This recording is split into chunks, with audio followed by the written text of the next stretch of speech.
핵심 중에 하나입니다. 대개 환자가 있으신 분들 또는 연세가 있으신 분들 특히 관심이 많으실 것 같은데요. 이 내용 박주아 아나운서가 정리했습니다. 함께 보시겠습니다. 세 번째로 짚어볼 공약은 의료 서비스 분야입니다. 이번 4.11 총선에서 여야의 가장 명확한 입장 차이가 드러나는 분야인데요. 자세한 차이 함께 보시죠.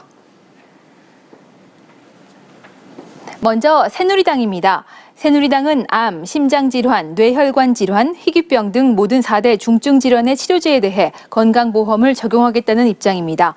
또 보험 적용을 받을 수 없는 등급 외 치매 환자를 우선적으로 서비스 받을 수 있도록 하겠다고 밝혔습니다. 민주통합당은 국민들의 실질적인 의료비 부담을 완화하는 데 초점을 맞췄습니다. 비보험 진료를 전면적으로 급여하고 건강보험의 입원 진료 보장률을 현재 60%대에서 90%로 올리는 한편 본인 부담 상한 금액도 대폭 인하하겠다는 계획입니다. 자유선진당은 건강보험 보장률을 현행 63%에서 매년 1%씩 높여나가 68% 수준까지 도달하도록 하겠다고 약속했습니다. 또 장애인에 대해 장애 유형별 특성에 따른 건강관리 시스템을 의무화하는 의료제도를 도입하겠다는 입장입니다. 통합진보당은 무상의료 실현을 목표로 모든 진료에 건강보험을 적용하여 보장성 90% 달성에 나서겠다는 입장입니다. 연간 병원비 본인 부담도 100만 원 이하로 제한하기로 했습니다. 지금까지 의료 서비스 분야에 대한 각 당의 공약을 짚어봤습니다. 네, 이번엔 자유선진당부터 질문 가도록 하겠습니다. 김 교수님 부탁드립니다. 몸이 아파도 병원에 가기를 어려워하는 사람들이 있습니다. 자기 소득의 10% 이상을 의료비로 내야 하는 사람들이 그런 사람들이고요.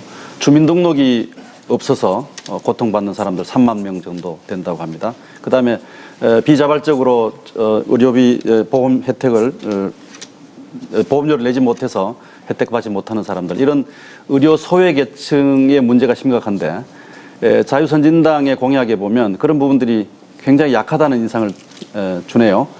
의료 소외계층 또 건강과 의료의 형평성에 대한 자유선진당의 정책을 좀 말씀해 주십시오. 예. 예, 건강보험의 이제 보장성 강화를 하겠다라는 게 이제 의료 공약의 하나입니다. 그래서 건강보험의 보장성 강화는 결국 국민의 의료 욕구를 충족시키면서도 이제 국민의 본인 부담을 이제 줄일 수 있는 방법이기 때문에 보장성 강화는 단계적으로 계속 추구를 할 것이고요.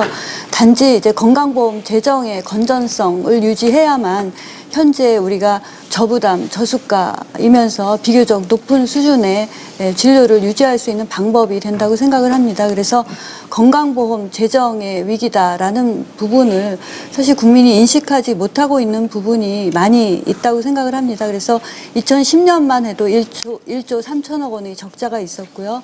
2011년에는 5천억, 그다음에 2020년에는 30조까지의 재정 적자가 예상된다, 이런 부분이 있습니다. 그래서 건강보험 재정의 건전성을 유지하는 것이 저부담, 저수가면서 현재 수준 이상의 진료를 유지하는 기본적인 방법이다, 이런 생각에서 단계적으로 건강보험 보장성을 강화해야 된다, 이렇게 생각을 하고 있고요.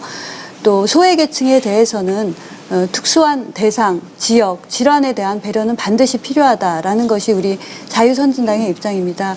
그러기 위해서 공공의료 부분이 계속 강화돼야 된다 하는 것 역시 자유선진당의 입장입니다. 그리고 아까 말씀드린 장애인에 대한 특별한 건강관리 시스템, 이런 것들도 그런 차원에서 말씀드린 겁니다. 예, 통합진보당에 대한 질문입니다. 교수님. 네. 그 통합진보당의 그 공약을 보면 그야말로 어떻게 보면 환상적이라고 할까요? 이제 뭐 아무리 아파도 100만 원만 내면 되는 거 아니겠어요? 그렇죠? 이걸 실현한다면 뭐 의료비가 1억이 나오든 2억이 나오든 본인 부담은 100만 원으로 이제 한다는 얘기인데, 아시겠습니다만 현재 기초수급자들한테는 무상의료가 이미 실시되고 있습니다. 그런데 일부 기초수급자들이 무상의료를 받는 데 있어서 어떤 분들은 뭐 상당히 많은 사례가 이렇게 있습니다만은 의료 과소비가 굉장히 많습니다. 이걸 얼마든지 소비를 해도 막는 장치가, 제도적 장치가 없어요. 그래서 어떤 분은 한 9개 병원에서 6개월 동안 한 2,600일이 넘는 이걸 수급을 받은 분들도 계십니다. 자, 이런 것에 대한 대책은 없이, 다시 말씀을 드리면 건강보험의 이 구멍이 굉장히 많은데 지금도 여기에 대한 대책은 말씀 안 하시고